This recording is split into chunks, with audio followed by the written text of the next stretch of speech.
You want to know the moment every species in the galaxy realized they'd made a catastrophic mistake about Earth? It wasn't when we cracked FDL. It wasn't when we survived our first contact war. It was when Ambassador Chun brought a creature called Fluffy to the Interstellar Council Summit, and the most terrifying predator in 3 systems yawned, rolled onto its back, and let a human rub its belly while negotiations collapsed around them.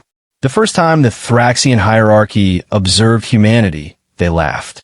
Not with their mouths. Thraxians didn't have mouths the way humans understood them. They communicated through vibrational patterns in their thoracic cavities, a low-frequency hum that translated roughly to amusement at something too stupid to be threatening. But the meaning was clear enough when their scout ships drifted past Sol's outer planets and recorded humanity's greatest achievements: primitive fusion drives, cities clinging to a single rock, and a species that hadn't even unified its own planet. They still have nation-states. The scout commander transmitted back to High Command. They still argue about skin color. The Thraxian Dominion controlled 17 star systems. They had bred war beasts the size of small moons. Their soldiers could survive the vacuum of space for 11 minutes before their exoskeletons cracked. Compared to them, humans were soft, slow, and laughably fragile. A Thraxian worker could crush a human skull with one manipulator claw. Their warships could glass a continent in 45 standard cycles.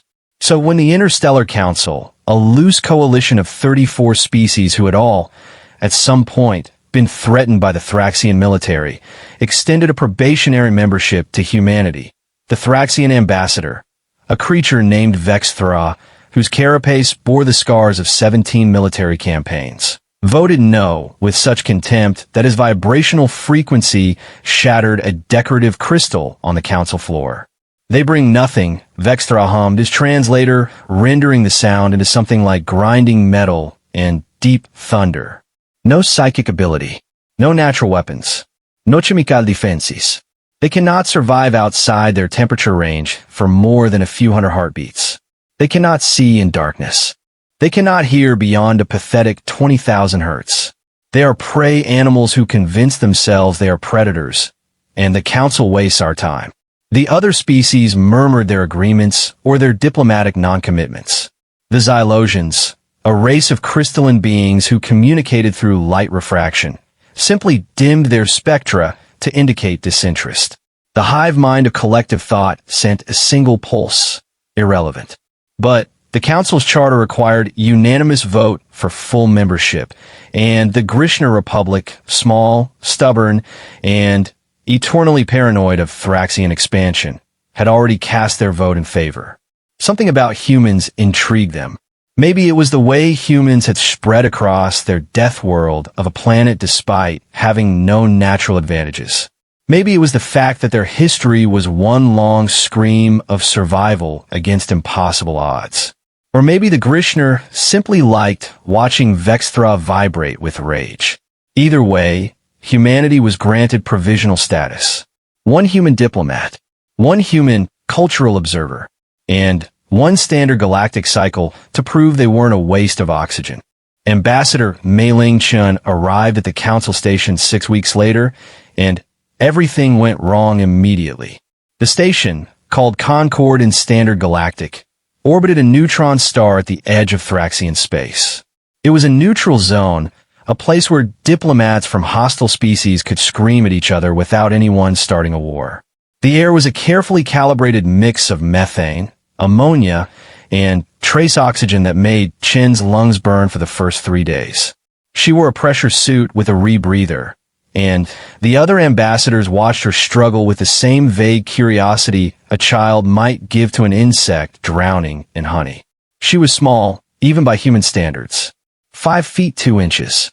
Dark hair pulled into a tight knot. A face that looked more like a schoolteacher than a diplomat representing 4 billion souls. When she entered the council chamber for the first time, Vexthra actually tilted his head, a gesture of confusion among Thraxians, because he couldn't understand why humanity had sent something so obviously weak. "Where is your military escort?" he demanded. Chin smiled. It was a pleasant smile, the kind humans use to diffuse tension, but Vexthra's threat receptors interpreted it as submission. He noted that in his tactical log. Smiling equals fear response. We'll test later. I'm a diplomat, Chen said. My weapon is my word. The Grishner ambassador, a squat, furry creature named Talvik who resembled an upright badger with too many eyes, clapped his paws together in delight. Wonderful. Wonderful. And what are your cultural observer? The council requires a demonstration of human art, philosophy, or martial tradition before the vote. Something to prove your species contributes more than. He glanced nervously at Vexthra, then tactical irrelevance. Chen's smile didn't waver. He's waiting in the observation bay. But I should warn you. You should warn nothing, Vexthra interrupted. If your species cannot produce a single cultural artifact worth observing, the council will expel you, and the Thraxian Dominion will claim your solar system as a protectorate. That is not a threat. That is a fact. The chamber fell silent. 34 species watched the tiny human woman stand alone against 17 star systems of military might. Chen nodded slowly. Okay, but I really do need to warn you. My cultural observer isn't exactly standard. She pressed a button on her wrist, calm the observation, bay doors hissed open, and a golden retriever walked into the council chamber. His name was Gus. He was 3 years old, 72 pounds, and he had absolutely no idea he had just become the most terrifying creature in the galaxy. His tail wagged in that loose, happy circle that golden retrievers do when they're pleased to exist. His tongue lolled out of his mouth. He trotted over to Chun, sat down at her feet, and looked up at her with the kind of pure, uncomplicated love that humans had spent 30,000 years breeding into their companions. The council chamber went absolutely silent. Then, Vexthra's translator crackled to life, and every species heard the Thraxian ambassador scream. It wasn't a sound of anger. Thraxians didn't scream when they were angry. They hummed, they vibrated, they sometimes emitted low-frequency pulses that could shatter bone. But screaming, high-pitched, desperate, fearful screaming was something the council had never heard from a Thraxian before.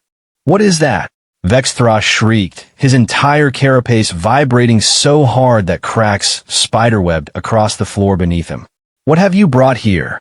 Chun blinked. This is Gus. He's a dog, a domesticated canine.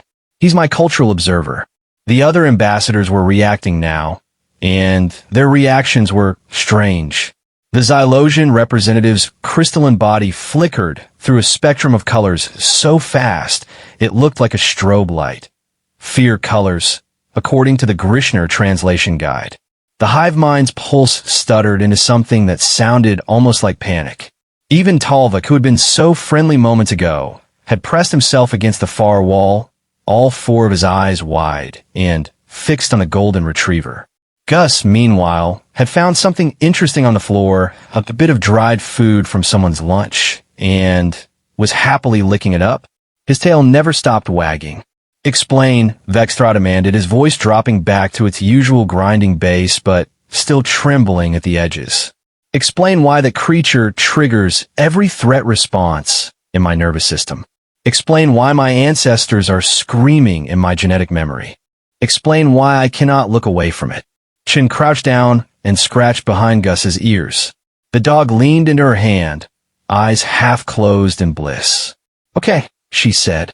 So, you know how humans are kind of physically pathetic, right? No claws, no venom, no psychic powers. We're slow, we're soft, we can't even regulate our own body temperature properly. By every measure, we should be the bottom of the food chain. She paused, and something flickered across her face, something that wasn't a smile anymore. So how do we survive? The chamber was utterly still. We survived, Chen continued, because we got really, really good at one thing. We didn't evolve natural weapons. We evolved the ability to create weapons. But more than that, we evolved the ability to recognize weapons. To see something dangerous and think, how can I use that? She gestured to Gus, who had flopped onto his side and was now presenting his belly for rubs. 30,000 years ago, our ancestors looked at wolves. Wolves were faster than us, stronger than us. They had teeth that could crush bone and pack tactics that made them the most successful predators on our continent. Any sensible prey animal would have run from them. Any sensible predator would have killed them. She rubbed Gus's belly. The dog let out a happy sigh. We did neither. We fed them. We sheltered them. We bred them. And over thousands of generations, we turned the apex predator of our world into this. Vexthra's mandibles clicked together in a rhythm that might have been calculation or might have been terror. You domesticated them. No, Chun said, and her voice was very quiet now. We didn't domesticate them. We befriended them. We formed a symbiotic relationship so deep, so ancient, that our species literally cannot understand each other's stress hormones without the other present. A human's blood pressure drops when they pet a dog. A dog's cortisol levels decrease when they're near their human. We rewired each other's biology. She stood up, leaving Gus to enjoy his belly rubs from the heated floor. The Thraxian Dominion, she continued, turning to face Vexthra directly, has conquered 17 star systems through military force. You breed war beasts. You engineer soldiers. You look at the universe and see only threats to be eliminated or resources to be exploited. She took a step toward the Thraxian ambassador. He didn't retreat, but his carapace hummed with a frequency that made Chen's teeth ache. Humans look at the universe and see potential friends. That's our superpower. Not strength, not speed, not psychic abilities. We look at the most terrifying predator on our planet, and we say that one looks like a good boy. Gus chose that moment to roll over, sneeze, and bump his head against a Xylosian delegation member. The crystalline being flickered through a series of colors that the translator helpfully rendered as, "It's touching me. It's warm. I don't know if I should be afraid or comforted."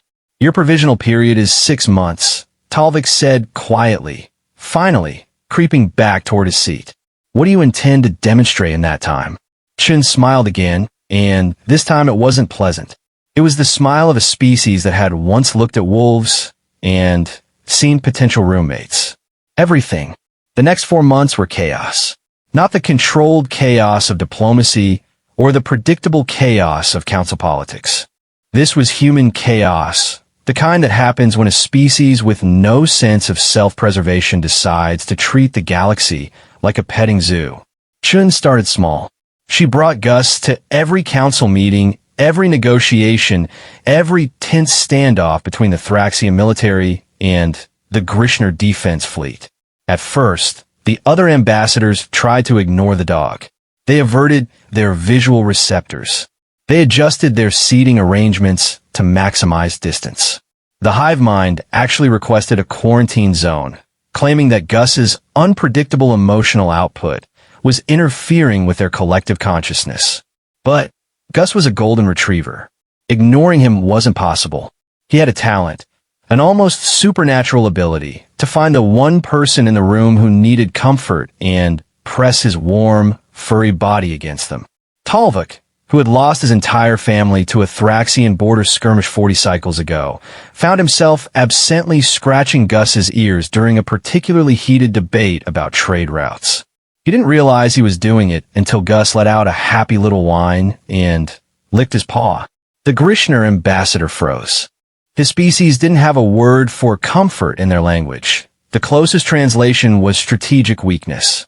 But standing there, with a warm creature pressed against his side and an unfamiliar sense of calm spreading through his chest, Talvik understood something that no military briefing had ever taught him. This is why they survive, he thought. They don't fight alone. The Xylosians were harder to win over. Crystalline beings didn't experience emotion the way organics did. Their feelings were more like light patterns, shifts in refraction that indicated threat assessment or resource allocation. But Gus, in his infinite canine wisdom, discovered that the Xylosian ambassador's crystalline body absorbed and reflected heat in a way that felt really good on a warm afternoon. He started sleeping next to the Xylosian delegation every day at exactly the same time, his body curling against their facets like a cat in a sunbeam. The Xylosians didn't know what to do with this. Their historical records contain no precedent for an alien creature voluntarily seeking physical proximity without aggressive intent.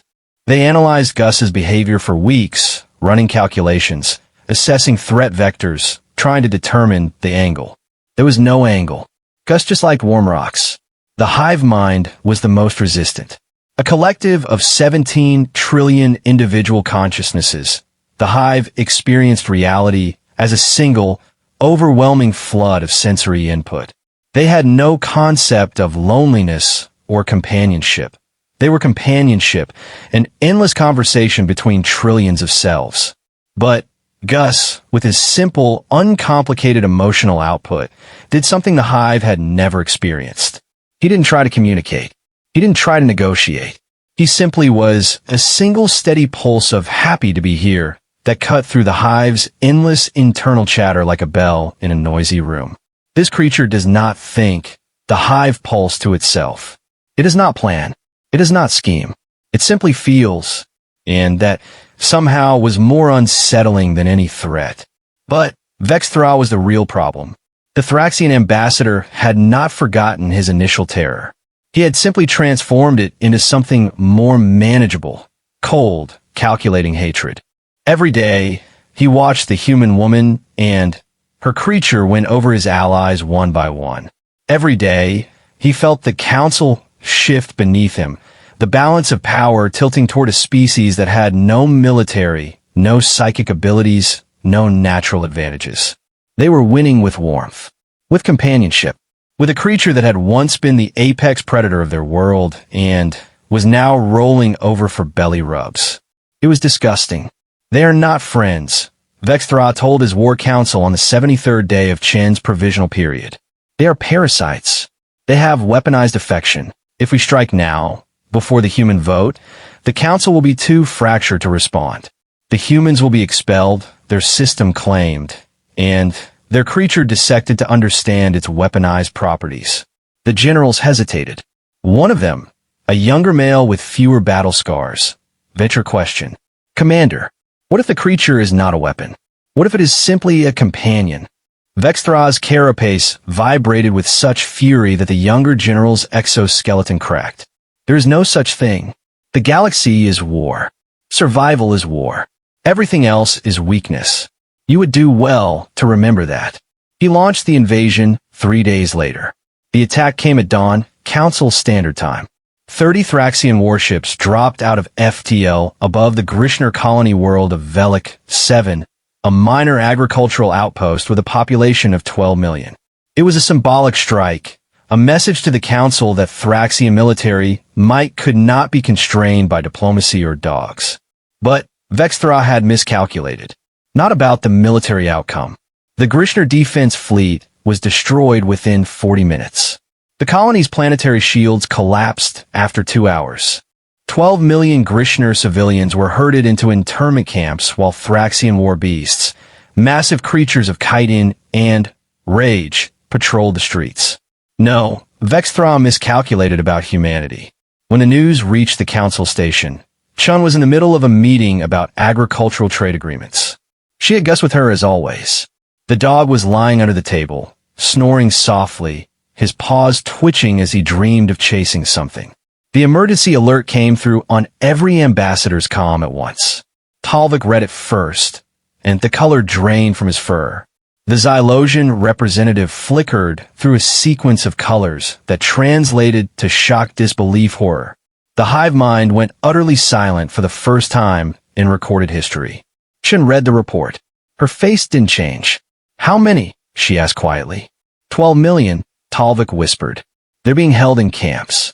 Vexthra says they'll be released when the council votes to expel humanity and Seed Soul to Thraxian control. The chamber erupted. 34 species shouted, hummed, pulsed, and flickered their outrage, their fear, their desperate attempts to find a solution that didn't involve war with the Thraxian Dominion. No one had a good answer. No one ever did. The Thraxians have been doing this for centuries, picking off weak targets, making examples, daring the council to stop them. And the council never did. Chin stood up. Everyone stopped talking. Ambassador Talvik, she said, How long would it take a Grishner relief fleet to reach Velik 7? Talvik's ears drooped. 3 standard weeks. But we don't have a relief fleet. The defense fleet was destroyed. Our remaining ships are protecting our core worlds. How long for the Xylosians? The crystalline being flickered. 6 weeks. Our ships are not designed for combat. The hive mind, we do not engage in military conflicts. We have discussed this. She nodded slowly. She looked down at Gus, who had woken up and was watching her with those big, brown, trusting eyes. Okay, she said. Then I'll go. The chamber went silent again. Ambassador Chun, Talvik said carefully, you have no military. You have no weapons. You have one ship. A diplomatic vessel with minimal shielding. You would be dead before you reached the outer system. I'm not going to fight them, Chun said. I'm going to talk to them. Vexthra will not listen. He won't have a choice. Chun smiled, and it was the same smile she'd worn on her first day. Pleasant calm, utterly unafraid. I'm not bringing a weapon. I am bringing Goose. She picked up the golden retriever, who licked her face with enthusiastic affection. And I'm bringing about 400 of his closest friends. The human ship arrived at Velik 11 days later. It wasn't a warship. It wasn't even a particularly good diplomatic vessel. The Ambassador's Gambit was a converted cargo hauler with mismatched engine components and a life support system that smelled faintly of recycled farts. It had no weapons, no shields worth mentioning, and a top speed that made Thraxian scout ships look like racing craft. But it had dogs. 437 of them, to be precise. Every breed, every size, every temperament. Chun had sent out a priority message to Earth the moment Vexthra launches attack, and humanity had responded the only way they knew how, by overwhelming the problem with love. There were Labrador Retrievers and German Shepherds, Border Collies and Huskies, Poodles and Dachshunds, and one very confused bulldog named Sir Reginald, who had never left his owner's apartment in Brooklyn. There were rescue dogs from war zones, therapy dogs from hospitals, service dogs from every corner of the planet. There were dogs who had been trained to detect seizures, and dogs who had been trained to open refrigerators, and dogs who had been trained to do absolutely nothing except look adorable. They filled the cargo bay with barking, panting, wagging, and the occasional accidental fart. The ship's environmental systems struggled to keep up with the fur. The crew, all human volunteers who had signed up without knowing exactly what they were volunteering for, spent most of the journey scooping poop and administering belly rubs. Chun stood at the viewport as Velik. 7 grew from a distant speck to a blue-green marble to a world covered in Thraxian warships. 30 vessels, each one capable of turning the Ambassador's Gambit into radioactive dust with a single shot.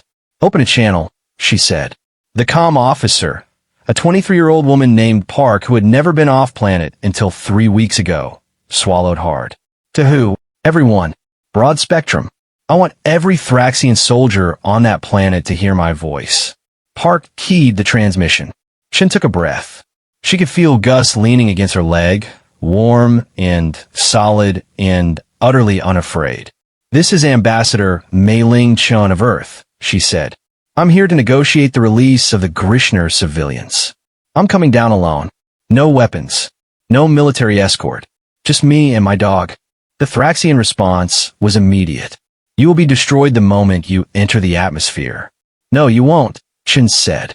Because if you destroy me, you never find out why my species survived our death world. You never understand what we learned that every other species in the galaxy missed. And your commander, Vexthra, he needs to know. It's eating him alive. The question of how we did it. How we turned the apex predator into a pet. Silence. Long, terrible silence. Then, permission granted. Land at these coordinates. Do not deviate. Park let out a breath she didn't know she'd been holding. That's insane. That's absolutely insane.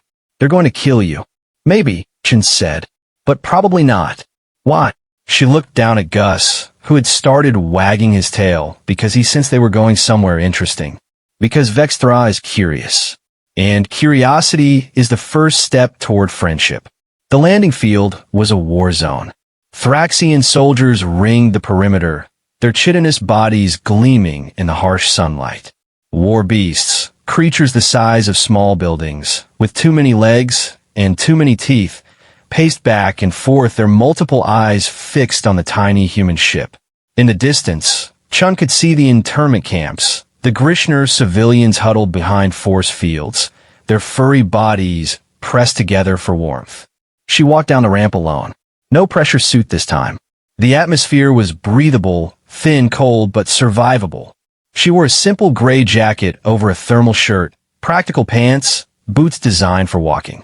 Gus trotted beside her, his leash looped loosely around her wrist. His tongue hanging out like this was just another afternoon at the park. The Thraxian soldiers raised their weapons. The war beast growled, a sound like grinding tectonic plates. Chun kept walking. She stopped 20 feet from the nearest soldier, a massive creature whose carapace bore the scars of 100 battles. Up close, Thraxians were terrifying. They stood 8 feet tall on 6 segmented legs, their torsos protected by overlapping plates of natural armor. Their faces were clusters of sensory organs arranged around a central mandible, constantly twitching, constantly assessing. But Chun had faced down worse. She had faced down human beings. "I'm here to see Vexthra," she said. The soldier clicked its mandibles. "The commander does not meet with prey." "I'm not prey." Chun gestured to Gus. "And neither is he. We're the species that looked at your war beasts and saw potential pets. Now take me to your leader, or I'll start teaching these things to roll over." The soldier didn't understand the threat, but it understood the confidence. It clicked something to its companions, and the ring of soldiers parted. Chun walked through them like she owned the planet. Vexthra had set up his command post in the Grishner governor's mansion, a sprawling complex of organic architecture that looked like it had been grown rather than built.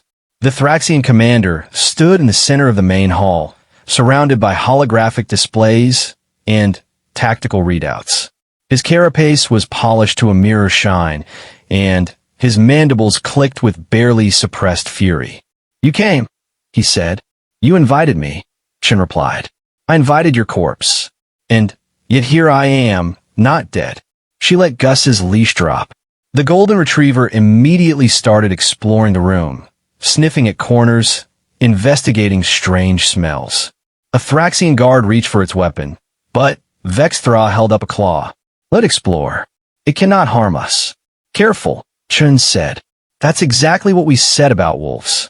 Vexthra's mandibles clicked faster. "Enough games. You came to negotiate." "Negotiate? What do you offer that could possibly convince me to release 12 million prisoners?" Chun considered the question. She had prepared a speech.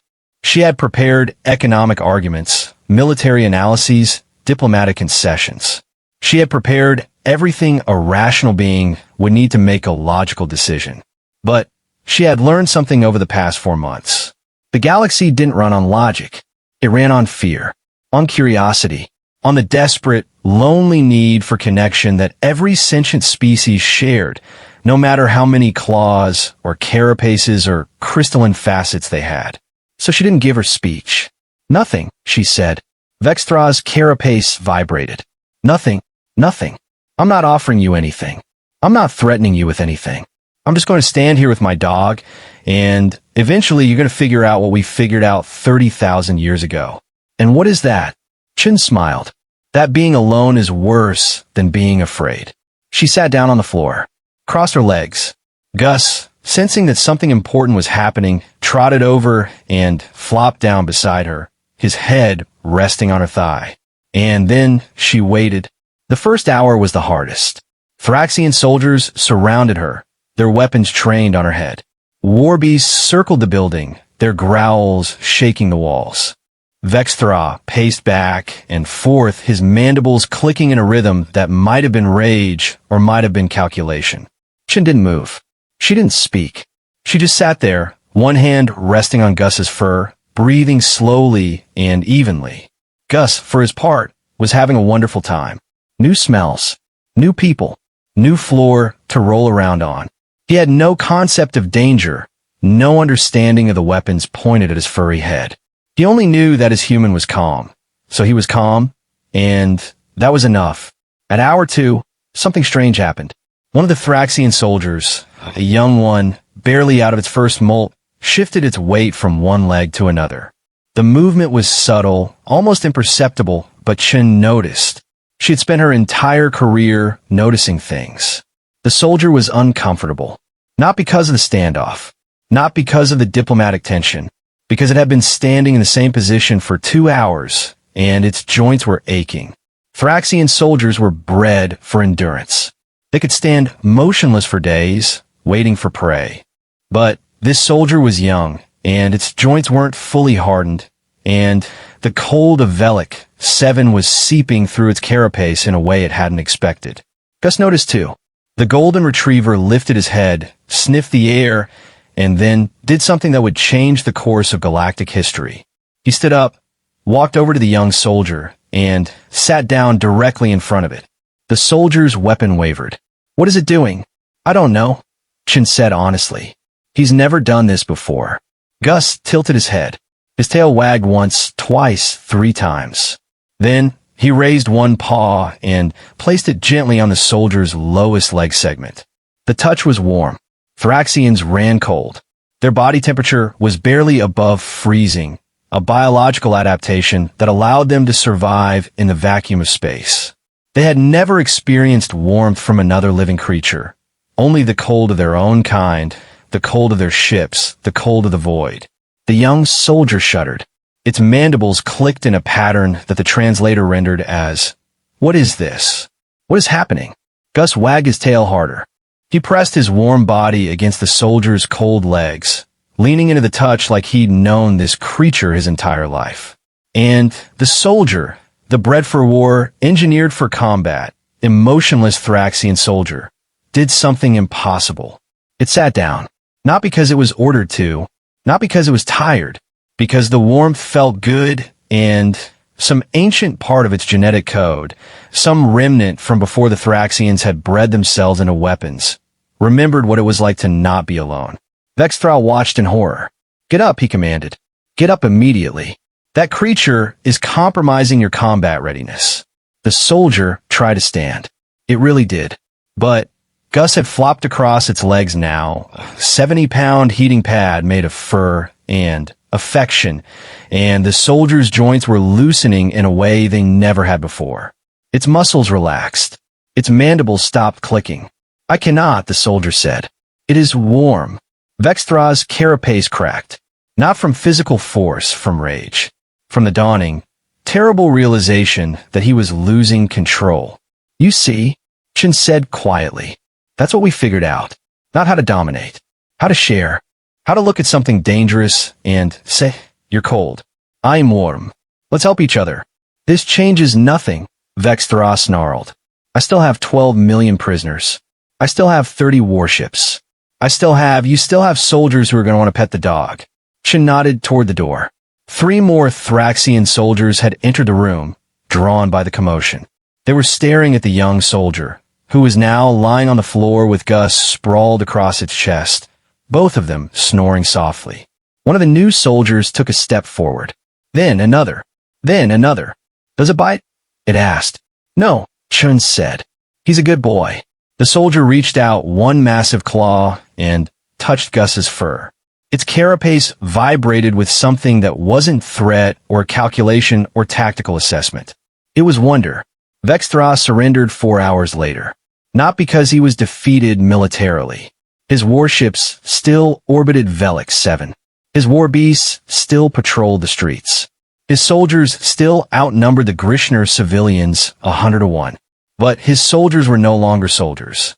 They were gathered in the governor's mansion's main hall, dozens of them now, sitting in a loose circle around Gus. The golden retriever moved from one to another, offering warmth, offering companionship, offering something none of them had ever experienced before. A few of the older soldiers had tears leaking from their sensory organs, not from sadness, but from the overwhelming shock of being touched by something that didn't want to hurt them. "What have you done to my army?" Vexthra whispered. Chun stood up, her legs stiff from sitting so long. "I didn't do anything. Gus did, and Gus is just one dog. Imagine what 400 of them could do." She gestured toward the window. In the distance, the ambassador's gambit was landing, its cargo bay doors opening. Dogs spilled out, hundreds of them, pouring across the landing field like a furry tide. They ran toward the Thraxian soldiers, tails wagging, tongues lolling, absolutely convinced that every creature in the universe was a potential friend. The soldiers didn't raise their weapons. They couldn't. Some deep, buried instinct, older than war, older than breeding, older than the Thraxian dominion itself, recognized the dogs for what they were. Not threats, not weapons, not biological warfare agents. Friends. Vexthra watched his army fall, not to violence, to belly rubs, to warm bodies and wagging tails and the simple, devastating power of being loved. "We misunderstood," he said finally. "We thought you were weak because you were soft. We didn't understand that softness was your weapon." "It's not a weapon," Chin said. "That's what you still don't get. It's not a strategy. It's not a tactic. It's just who we are. We look at the universe and see family, even when the universe looks back with teeth." Gus chose that moment to wake up, stretch, and trot over to Vexthra. The Thraxian commander went rigid as the golden retriever sat down his feet and looked up at him with those big, brown, trusting eyes. "What does it want?" Vexthra asked. Chin smiled. "He wants you to pet him. I don't know how." "Then learn." Vexthra hesitated. His mandibles clicked once, twice. His carapace hummed with uncertainty. Every instinct he had, every generation of breeding, every lesson of war, every scar on his body, screamed at him to destroy this creature before it destroyed him. But the creature was warm, and Vexthra was so cold. He reached down with one massive claw. Gently, carefully, he touched Gus's head. The dog's tail wagged, and somewhere in the deep, ancient part of Vexthra's genetic code that his ancestors had tried to breed out, something woke up. Something that remembered what it was like to not be alone. Something that had been waiting for 30,000 years for a species soft enough to teach it how to love. "Oh," he said. And for the first time in Thraxian history, a commander of the Dominion sat down on the floor and let a golden retriever lick his face. The Interstellar Council convened 3 weeks later. Every species was present. Every ambassador had seen the recordings. Every being in the galaxy knew what had happened on Velix 7. The vote on humanity's full membership was unanimous. Not because of military might, not because of psychic abilities, not because of any of the things the galaxy had always valued. Because of a golden retriever named Gus. Vexthra stood at the center of the chamber, his carapace still cracked from the strain of the past month. He looked different now, softer, somehow, though that was impossible for a Thraxian. His mandibles clicked in a slow, thoughtful rhythm. "I was wrong," he said. The words seemed to cost him everything. "I believed that strength was the ability to destroy.